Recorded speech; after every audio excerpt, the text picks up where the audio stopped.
வணக்கம். நம்ம இப்போ சேமியா எடுத்து வச்சுருக்கோம், ராகி சேமியா. இது என்ன செய்யலான்னு பார்க்கலாம் வாங்க. பாருங்கள், ராகி புட்டுக்கு ஒரு 2.5 டம்ளர் தண்ணி வச்சுருக்கோங்க. இது அணில் சேமியா ராகி புட்டு தாங்க இது. இதில் நம்ம போட்டுட்டு ஒரு அரை மணி 10 நிமிஷம் இருந்தால் கூட போதுங்க, கூழாயிடும். ஒரு 10 நிமிஷம் நம்ம அப்படியே மூடி வைக்கலாங்க. அப்புறம் தண்ணி எடுத்துக்கலாம். இப்போ இதில் நம்ம ராகியில் உப்புமா கூட பண்ணலாங்க. ராகி இதில் சேமியாவில் உடம்புக்கும் நல்லது, குழந்தைங்களுக்கும் கொடுக்கலாம்.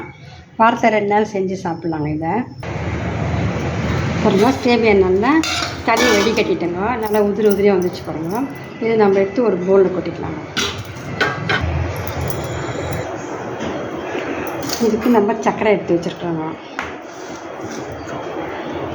கொஞ்சம் ஏலக்காய் பொடி பண்ணி வச்சுருக்கோங்க. தேங்காய் திரி வச்சுருக்கோம் பாருங்கள். இதை சேமியா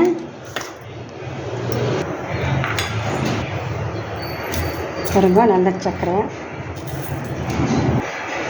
பாருங்கள், ஏலக்காய் பொடி போட்டுலாங்க. தேங்காய் போட்டுலாங்க.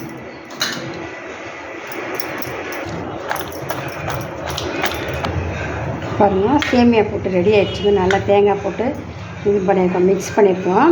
கொஞ்ச நேரம் ஆறின பிறகு உதிரியாக வந்துடுங்க. இது நம்ம நல்லா ஒரு கிண்ணத்தில் போட்டு சர்வ் பண்ணிக்கலாங்க. பாருங்கள், ராகி சேமியா போட்டு ரெடி ஆகிடுச்சுங்க. நம்ம பசங்க ஈவினிங் ஸ்கூல்லேருந்து வந்தால் கூட இது பண்ணி கொடுத்தாங்க. உடம்புக்கு நல்லது, டேஸ்ட்டாகவும் இருக்குங்க. கொஞ்ச நேரம் ஆறினா உதிரி ஆகிடுங்க. லைக் பண்ணுங்கள், ஷேர் பண்ணுங்கள், பெல் பட்டன் ப்ரெஸ் பண்ணுங்கள்.